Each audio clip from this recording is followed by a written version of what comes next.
बल्कि मैं तो मर्यादा पुरुषोत्तम राम की इज्जत करता हूं। मेरी फिक्र में मेरा ईमान मुझे कहता है कि जिस जगह पर मस्जिद थी, है और रहेगी, बाबरी मस्जिद है और रहेगी। बाबरी मस्जिद जिंदाबाद, जिंदाबाद, भारत जिंदाबाद। क्या ये सरकार 22 जनवरी का पैगाम देकर ये बताना चाहती है कि एक मजहब को दूसरे मजहब के मानने वालों पर गलबा और कामयाबी मिली? सर, क्या मैं बाबर का स्पोक्स पर्सन हूं? क्या मैं जिना का स्पोक्स पर्सन हूं?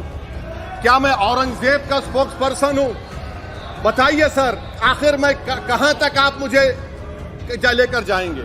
इतने धोखे सबसे बड़े किसको दिए गए? असदुद्दीन ओवैसी को दिए गए, मगर फिर भी मुझसे ही कहा जाता है कि वफादारी को तुम साबित करो अपनी ओवैसी।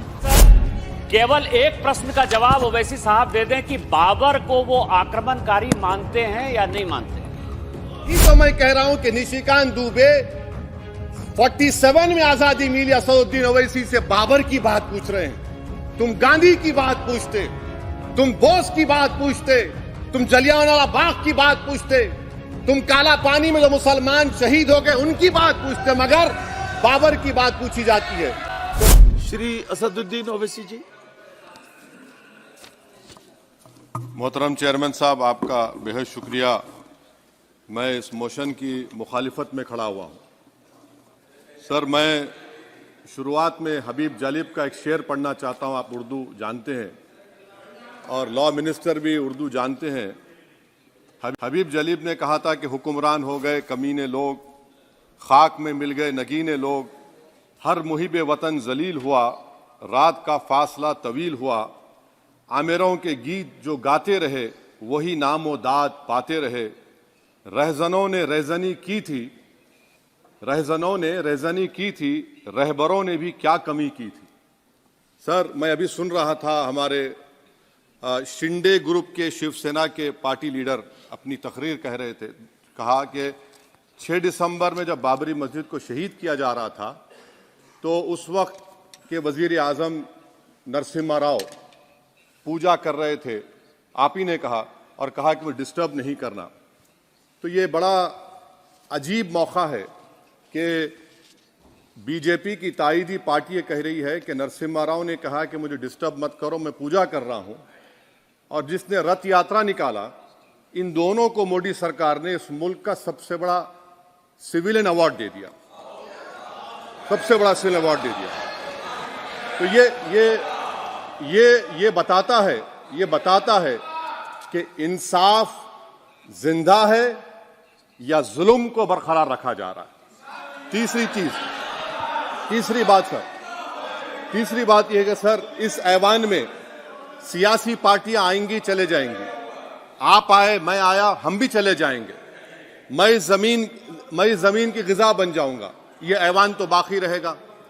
मगर सर, मैं ताजुब कर रहा हूं कि लोकसभा मुख्तलिफ आवाजों में कैसे बोल सकता है? लोकसभा तो एक ही आवाज में बोलना चाहिए, और लोकसभा भी भारत के संविधान आइन के बेसिक स्ट्रक्चर का ताबे है। और सर, ये इसलिए कह रहा हूं कि 16 दिसंबर को ये ले कर देता हूं, 16 दिसंबर 1992 को इसी लोकसभा ने एक रेजोल्यूशन पास किया था। आप इजाजत दीजिए तो मैं पढ़ता हूं सर। दिस हाउस, अच्छा, ये गुलाम नबी उस वक्त के मिनिस्टर थे, आज नहीं है, उनका नाम नहीं लेना चाह रहा था।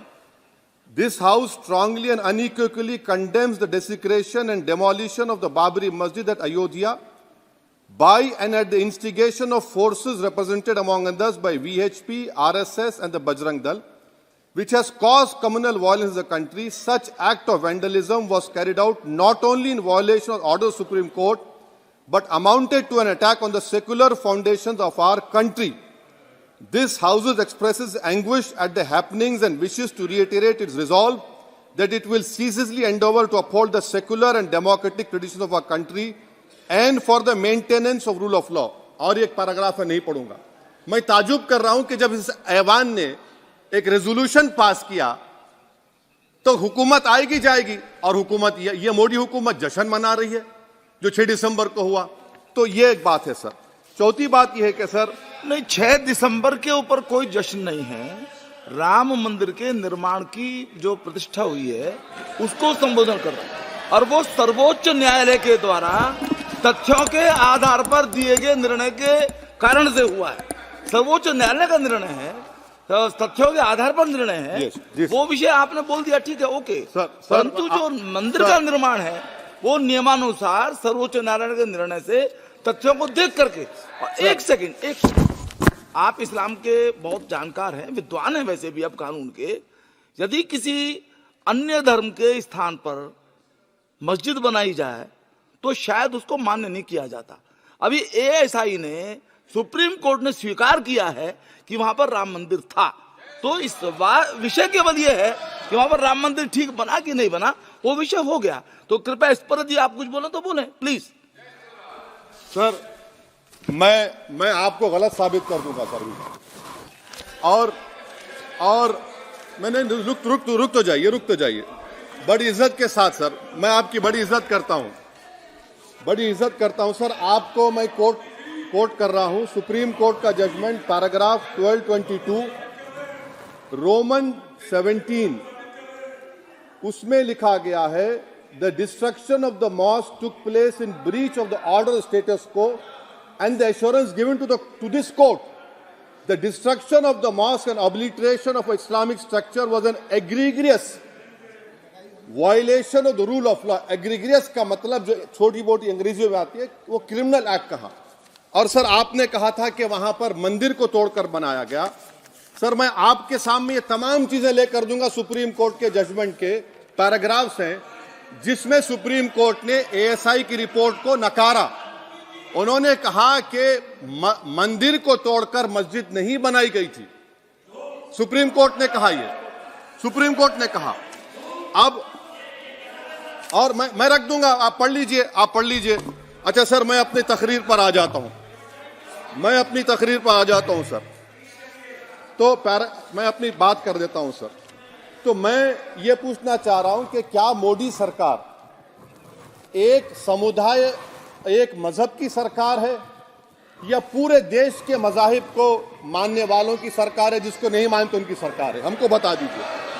क्या मोदी सरकार सिर्फ एक फिक्र और नजरिया हिंदुत्व की सरकार है? क्या इस देश का, इस गवर्नमेंट ऑफ इंडिया का कोई मजहब है? इस वतन अजीज सबके मजहब को मानता है। सर मेरा मानना है कि इस देश का कोई मजहब नहीं है। क्या ये सरकार 22 जनवरी का पैगाम देकर यह बताना चाहती है कि एक मजहब को दूसरे मजहब के मानने वालों पर गलबा और कामयाबी मिली? क्या आईन इसकी इजाजत देता है? क्या ये पैगाम आप जब ऐवान से दे रहे हैं तो 17 करोड़ मुसलमानों को आप क्या पैगाम दे रहे हैं, ये मैं आप पर छोड़ता हूं। सर 49 में धोखा हुआ, 86 में धोखा हुआ, 92 में धोखा हुआ, 2019 और 22 में भी इस ऐवान के जरिए हमको धोखा दिया जा रहा है। और अफसोस के साथ कहना पड़ता है सर कि मुस्लिम अक़लियत को हमेशा यह कहा गया कि तुमको भारत के शहरी बरकरार रहने के लिए एक बहुत बड़ी कीमत तुमको चुकानी पड़ेगी, और हम पर इल्जाम लगा दिया गया। सर क्या मैं बाबर का स्पोक्स पर्सन हूं?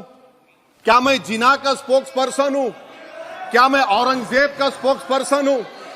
बताइए सर, आखिर मैं कहां तक आप मुझे लेकर जाएंगे?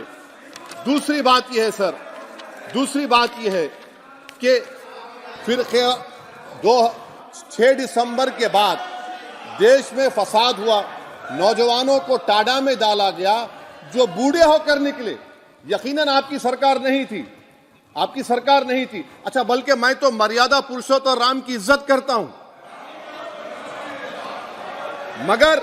मगर मैं नाथूराम गोडसे से नफरत करता हूं। मेरी नस्लें नफरत करती रहेंगी क्योंकि नाथूराम गोडसे ने उस शख्स को गोली मारी जिसके जबान से आखिरी लफ्ज निकले हे राम। सर छठी बात यह है कि 87 में मलियाना हाशिमपुरा हुआ, 83 में नेल्ली हुआ, 44 में जम्मू में नस्ल कशी हुई, 2022 में हल्दीवानी में कत्ल हुआ। इतने धोखे सबसे बड़े किसको दिए गए? असदुद्दीन ओवैसी को दिए गए। मगर फिर भी मुझसे ही कहा जाता है कि वफादारी को तुम साबित करो अपनी ओवैसी। सर आज भारत के 17 करोड़ मुसलमान अपने आप को अजनबी और एलिनेट महसूस कर रहे हैं। मैं बहुत बड़ी नाइंसाफी होती है। सर ये कोई तारीखी नाइंसाफी को इंसाफ नहीं किया जा रहा है। स्पीकर बल्कि सर, अंग्रेजी में स्पीकर सर, केवल एक प्रश्न का जवाब ओवैसी साहब दे दें कि बाबर को वो आक्रमणकारी मानते हैं या नहीं मानते हैं? पुष्पमित्रा संघा को आप क्या मानते हैं? बताओ, पुष्पमित्रा संघा को आप क्या मानते हैं? जम्मू के वो कश्मीर के वो राजा को क्या मानते हैं जिसके पास एक फौज थी मंदिरों को तोड़ने के लिए? आप क्या मानते हैं? यही तो मैं कह रहा हूं कि निशिकांत दुबे 47 में आजादी मिली असदुद्दीन ओवैसी से बाबर की बात पूछ रहे हैं। तुम गांधी की बात पूछते, तुम बोस की बात पूछते, तुम जलियांवाला बाग की बात पूछते, तुम काला पानी में जो मुसलमान शहीद हो गए उनकी बात पूछते, मगर बाबर की बात पूछी जाती है। तो सर मैं आपको बता रहा था, खामखा डिस्टर्ब किए सर, मुझे मेरा वक्त ले लिए निशिकांत दुबे। सर मैं आपसे कह रहा था, मोदी हुकूमत ये पैगाम दे रही है भारत के मुसलमानों को कि जान बचाना है या इंसाफ चाहते हो। मैं कह रहा हूं, मैं भीख नहीं मांगूंगा, मैं इस नंगी तासुब को कबूल नहीं करूंगा, मैं दूसरे दर्जे के शहरी के मौक़िफ़ को कबूल नहीं करूंगा, मैं अपनी शनाख्त को नहीं मिटने दूंगा। अब मैं झूठी और दिल फरेब बातों पर हरगिज भरोसा नहीं करूंगा।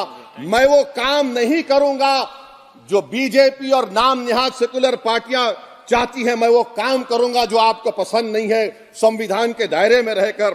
सर कंक्लूजन में मैं आपको बताना चाहता हूं कि आज इस देश को किसकी जरूरत है? इस देश को अयोध्या में, तारीख शायद नहीं पढ़ते होंगे, मौलाना अमीर अली कौन थे? पुजारी बाबा रामचरण दास कौन थे? अयोध्या के पुजारी थे।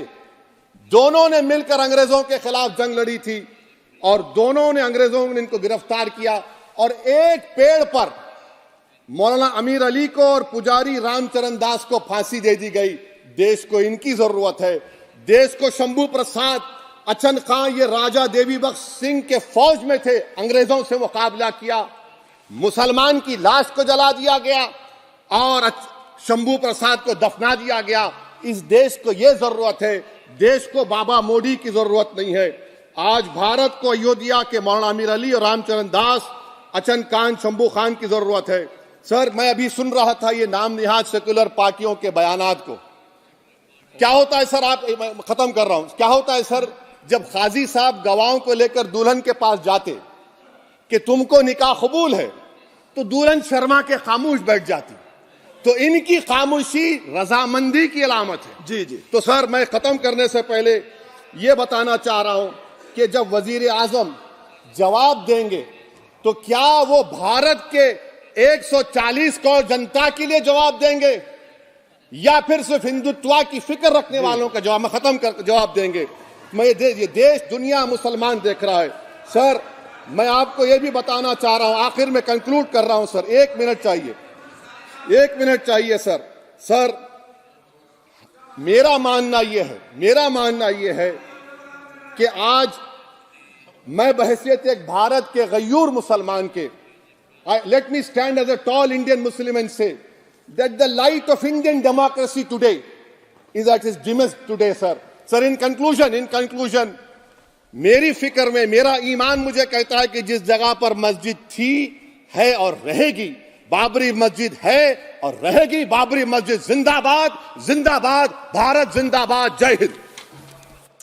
सबको जोड़ने की बात की जाए वो बेहतर है। जी, श्री बीबी पाटिल जी।